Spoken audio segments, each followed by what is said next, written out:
Walk into an old house and you will notice things that make no sense.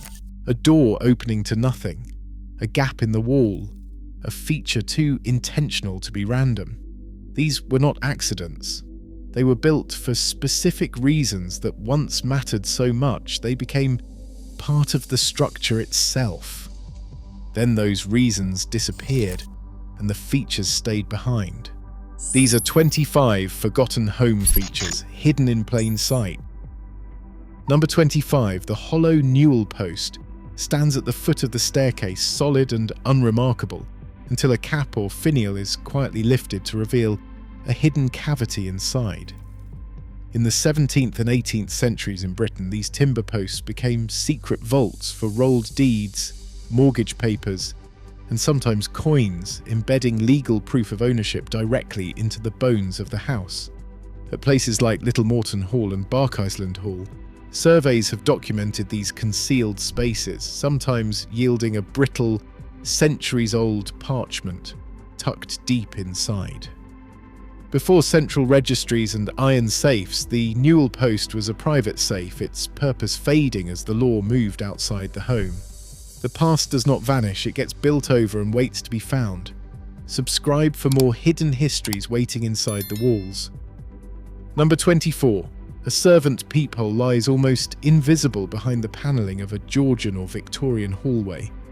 A mere 2-centimetre bore in the wall, precisely placed to give staff a discreet line of sight into the corridor. These tiny apertures, documented in National Trust circulation studies and Dublin townhouse construction notes, allowed servants to time their entrances with precision, slipping in and out of view to maintain the strict etiquette of unseen service. The logic here is not security, but choreography, a hidden infrastructure that kept the household's social order intact. Today, patched over peepholes surface as faint scars in old plaster, their original purpose lost to changing ideas of privacy and class. The past does not vanish. It gets built over and waits to be found. Subscribe for more hidden histories waiting inside the walls. Number 23, the witch bottle lurks beneath old hearths and thresholds. A crude ceramic or glass vessel, stoppered and hidden deep in the structure. Inside is a tangle of iron nails, bent pins, human hair, and even urine, all sealed to trap evil or misfortune before it could cross the threshold. In England in the 17th century, these apotropaic charms were buried during construction or renovation, their contents chosen for their supposed power to confuse or repel malevolent forces. During a 2021 renovation in Kent, workers uncovered such a bottle, and its lead plug and gritty residue were analysed in the lab using XRF and GCMS, revealing a cocktail of salt, herbs, and animal fat. Catalogued by the Museum of English Rural Life and the V&A, these bottles show that superstition was not just whispered, but physically built into the home. The past does not vanish. It gets built over and waits to be found. Subscribe for more hidden histories waiting inside the walls. Number 22, the plague wall cavity hides in plain sight, a small, recessed hatch set into the thickness of a wall, sometimes fitted with a wooden shelf. In 17th century England, Ireland, and parts of Italy, these slots allowed food, letters, or maize or medicine to be passed between households and the outside world without face-to-face contact. Architectural drawings from the British Architectural Library and accounts of Dublin construction describe how these built-in barriers enforced a kind of primitive quarantine long before germ theory was understood. The logic is chillingly familiar to modern eyes, a desire to contain contagion, to exchange necessities without risking breath or touch. In a time when infection stalked every threshold, the cavity became a lifeline, its function fading only when new public health systems took root. The past does not vanish. It gets built over and waits to be found. Subscribe for more hidden histories waiting inside the walls. Number 21. The priest hole is a secret cavity engineered in the shadow of persecution, concealed within walls, under staircases or behind false chimney breasts in Tudor and Stuart England. Between 1580 and 1640, as Catholic clergy faced arrest or death, master craftsman Nicholas Owen devised these sanctuaries with astonishing skill. At Harvington Hall, 5 of Owen's hides remain. A sliding panel leads to a cramped void above a staircase, and another is masked by a false chimney, each designed to outwit even the most determined search. Baddesley Clinton holds another, its entrance disguised within a timber frame. Survey reports describe the precision, hinged panels, air shafts, and the faint marks of hurried occupancy. These spaces are not mere curiosities, they are monuments to ingenuity. Under mortal threat, where architecture became a last line of defense, the past does not vanish, it gets built over and waits to be found. Subscribe for more hidden histories waiting inside the walls. Number 20. A single shoe, battered and misshapen, lies hidden beneath floorboards or inside a chimney breast. Not lost by accident, but deliberately sealed away as a ward against evil. This is no isolated custom. Over 2,000 concealed shoes have been catalogued across Britain and Northern Europe, their presence documented in everything from rural cottages to the soaring vaults of Gloucester Cathedral, where a pair of 17th century children's shoes emerged during an excavation in 2020. Parish records at St Paul's list similar finds, each shoe a silent participant in a ritual of protection that was woven into the very fabric of the home. Their numbers far outstrip the rare witch bottles or plague cavities, hinting at a widespread, almost desperate belief in domestic magic, one that left its mark not in legend but in leather and thread stitched into the bones of the building itself. The past does not vanish. It gets built over and waits to be found. Subscribe for more hidden histories waiting inside the walls. Number 19. The Watching Loft stands as a silent witness to one of the grimmest anxieties of the early 19th century, the fear of grave robbers. Perched above the wall of a Scottish churchyard, this small timber room was built not for the living but to guard the dead.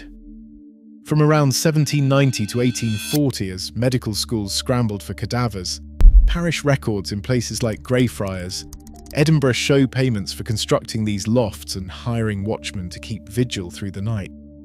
Lantern hatches and barred windows gave a clear view over fresh graves, deterring resurrectionists who prowled the darkness. Unlike the private rituals of home, the entire community mobilized, turning architecture into a bulwark against a very real threat. The Watching Loft is no mere curiosity.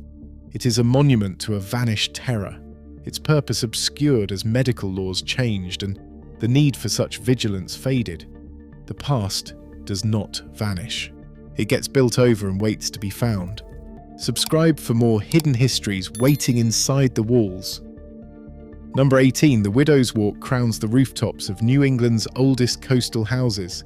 A railed platform just wide enough for a solitary figure to pace, eyes fixed on the horizon. While local legend tells of wives scanning the sea for ships that never returned, preservation surveys reveal a more complex story. Timber balustrades and attic hatches dating to the mid-19th century point to both decorative ambition and the practical need for roof access in towns threatened by fire. These platforms, concentrated in Massachusetts and Rhode Island, blur the line between maritime ritual and architectural fashion, their true purpose lost beneath layers of myth and weathered paint. The Widow's Walk speaks of longing, vigilance, and the way domestic walls once faced the dangers of the world outside. The past does not vanish. It gets built over and waits to be found. Subscribe for more hidden histories waiting inside the walls. Number 17. The speaking tube winds through the bones of Victorian houses, a slender network of metal pipes, each capped with a polished brass mouthpiece. With a single breath, a voice could travel 50 meters along these hidden corridors, summoning a reply or a servant without ever leaving the room. A whistle cap signaled attention, then words carried on a column of air, bypassing walls and floors long before electricity made its mark.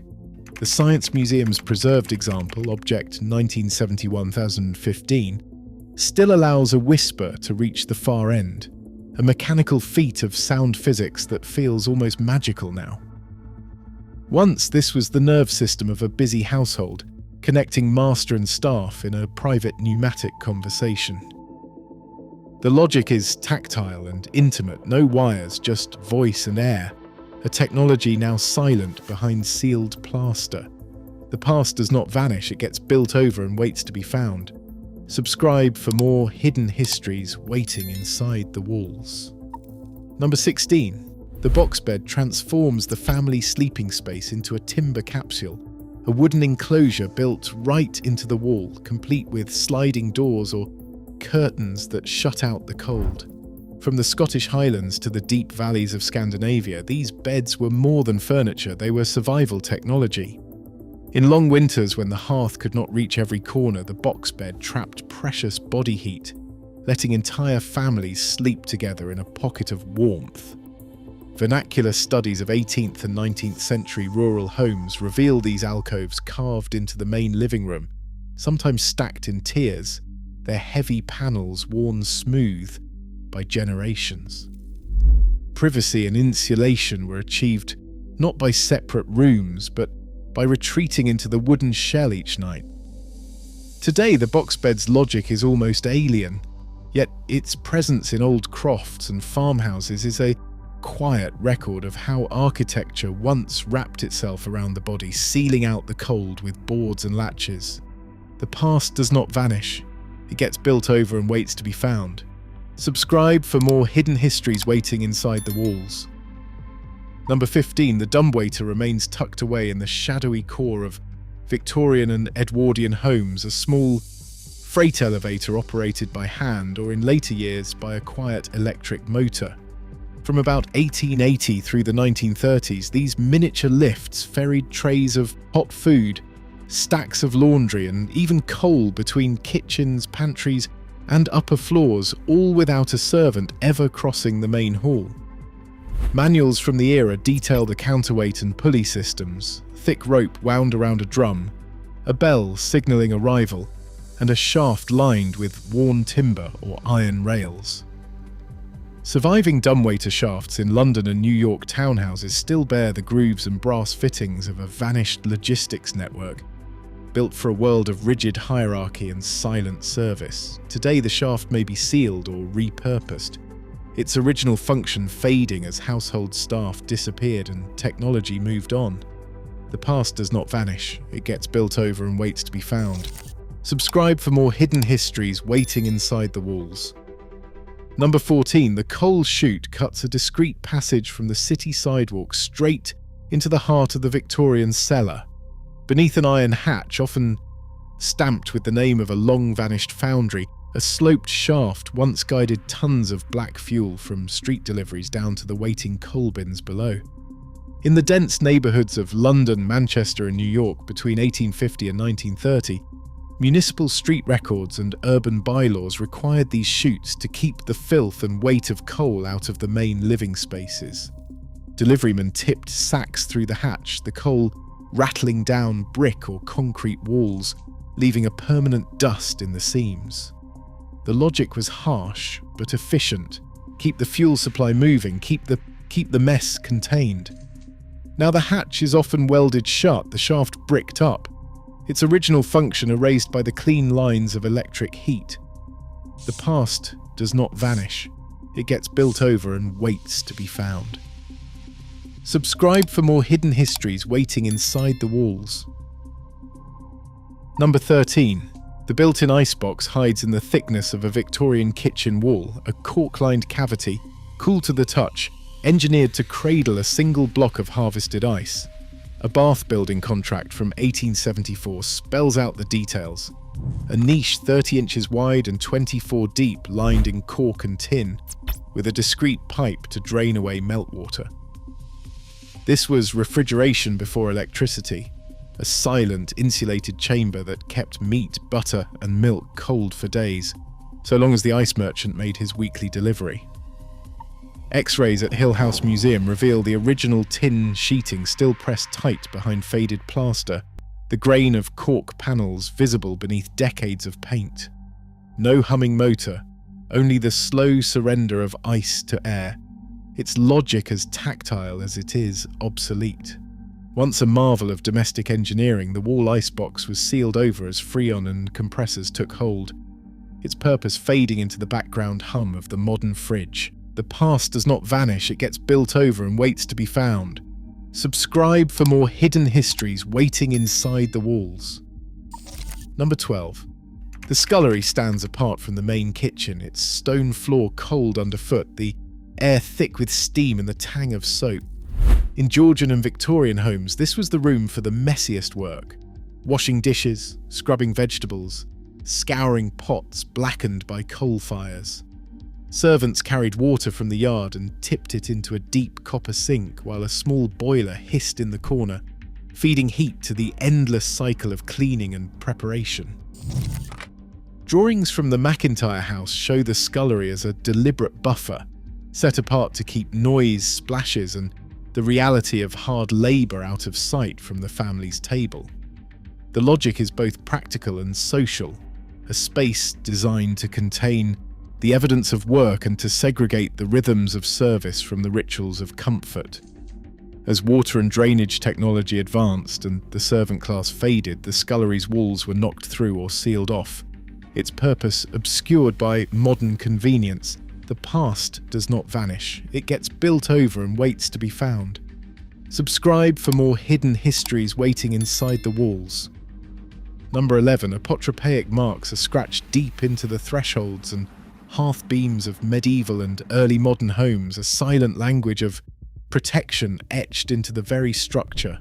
The double V for the Virgin Mary, compass-drawn circles and intersecting lines appear around doorways and fireplaces. Their purpose, not decorative, but defensive. Surveys of English parish churches and rural cottages reveal these marks concentrated at points of entry, where evil was thought to slip inside. Conservation photographs capture the faint grooves, sometimes layered beneath centuries of paint, testifying to a time when folk magic was not an object placed, but a ritual enacted with a blade or nail. These signs are visual archaeology, evidence that fear and hope once shaped the house as surely as any blueprint. The logic is uncanny to carve a barrier against misfortune, trusting that a symbol could hold back what the walls themselves could not. The past does not vanish, it gets built over and waits to be found. Subscribe for more hidden histories waiting inside the walls.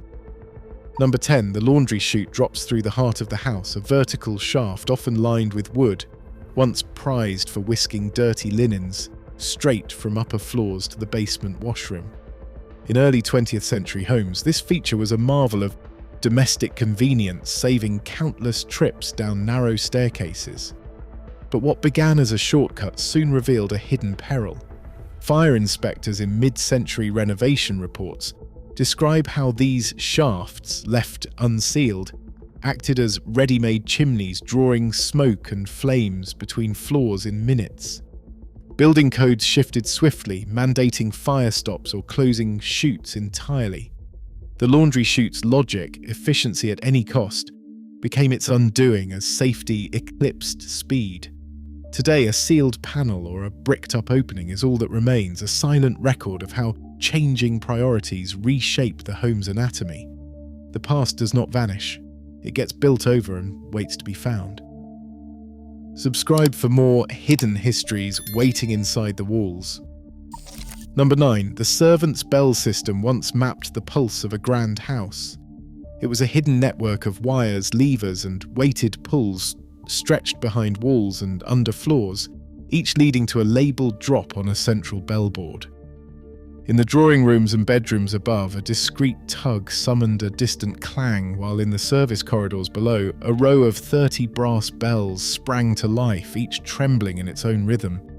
Between 1850 and 1910, these mechanical circuits choreographed the invisible ballet of domestic service, allowing a single gesture to ripple through the household's hierarchy.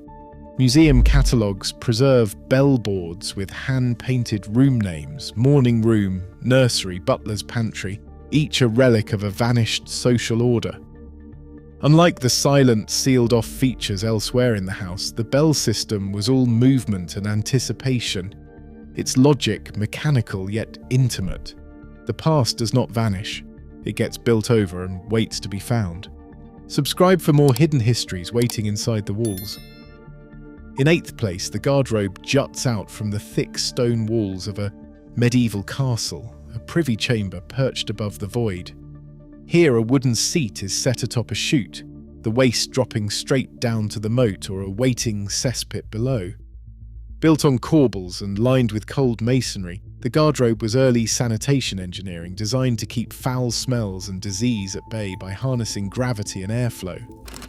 In castle surveys from Northumberland to Normandy, these projecting turrets and wall recesses reveal the blunt necessities of daily life, their stonework stained by centuries of use.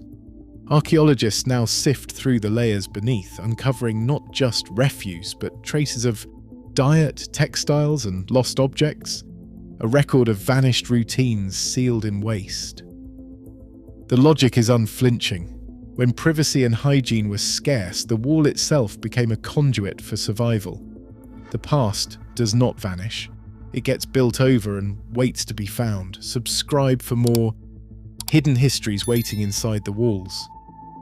Number 7. Chimney deposits form a hidden archive in the heart of the home, a blackened stratigraphy pressed into the brickwork of ancient flues. Over centuries, each fire left its own fine layer: soot, micro-charcoal, pollen, even fragments of bread crust and bone trapped in a silent record of daily life. Archaeometric sampling at Canterbury Cathedral and York Castle Museum has revealed not just the residue of burning, but traces of food preparation, lost objects, and even the changing seasons, all sealed within the grime. Soot layers can be dated by their pollen content, revealing when a kitchen roasted apples or when a harsh winter forced the burning of peat. This forensic diary, written in ash, links domestic routine to the wider world, preserving evidence of vanished meals, vanished habits, and the quiet science of survival.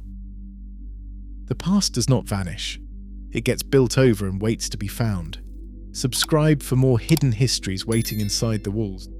Number 6. The butter and cheese safe lingers in the shaded corners of old kitchens. A shallow cupboard set into the thickest, coolest wall, often the north side, where sunlight rarely touched.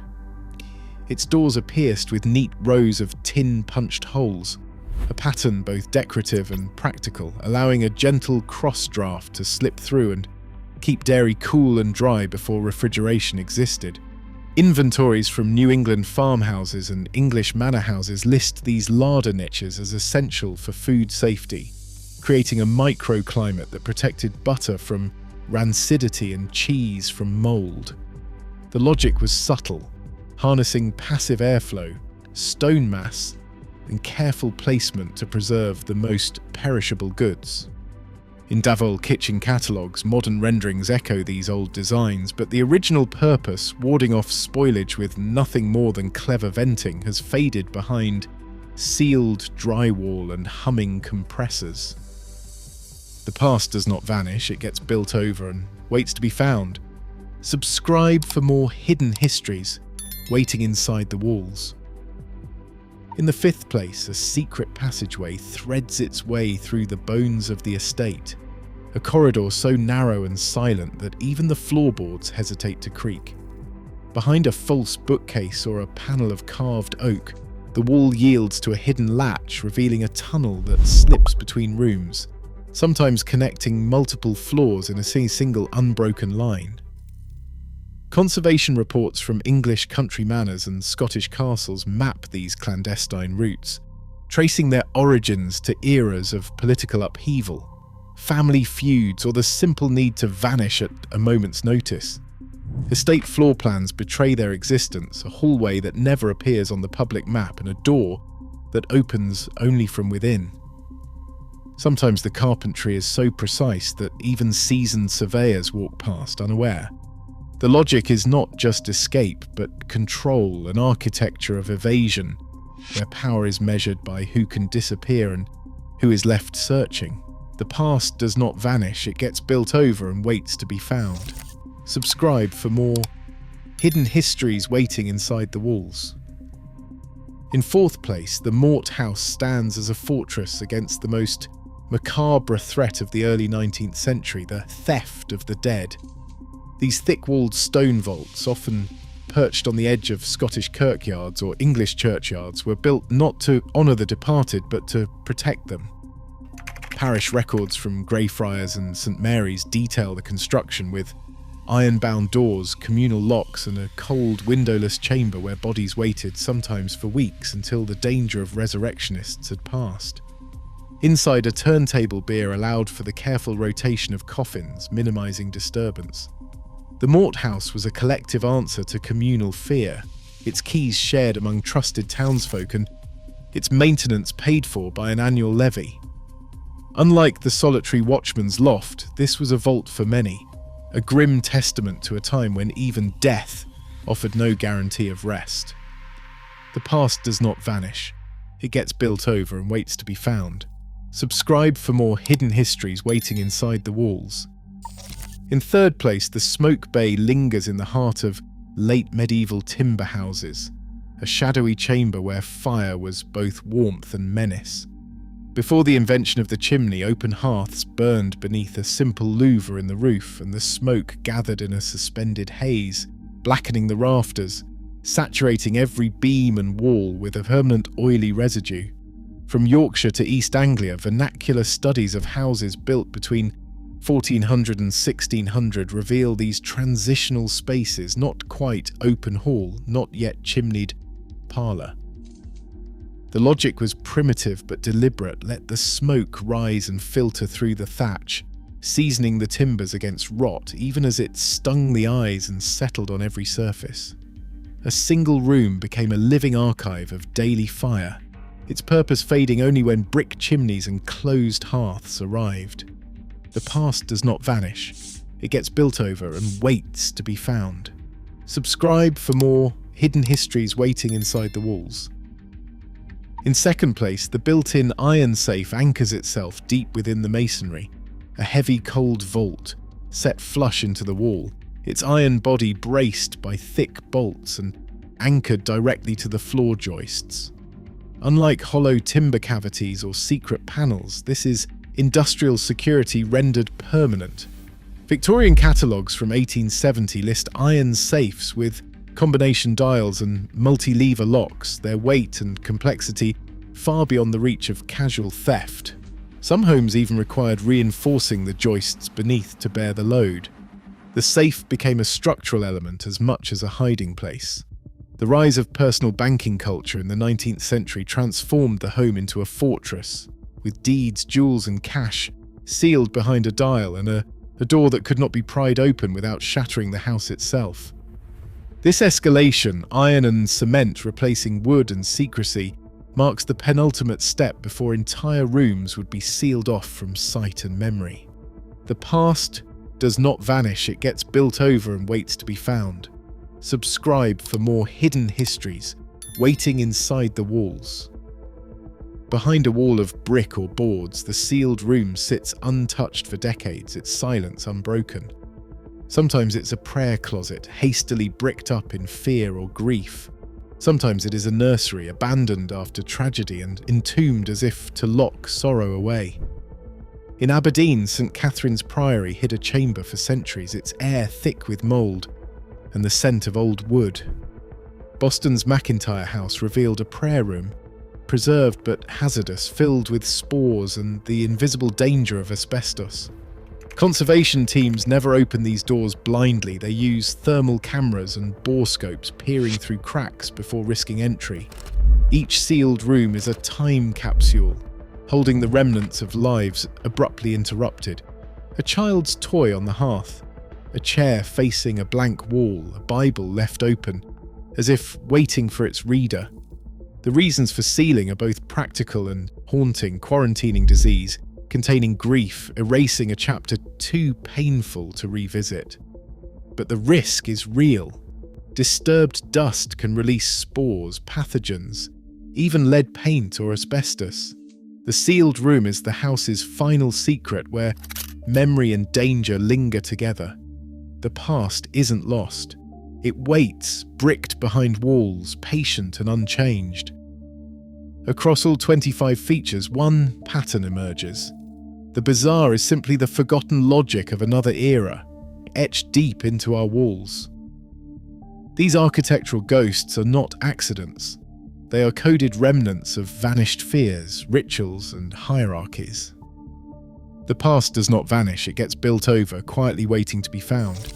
If you crave more hidden history, subscribe and join the search.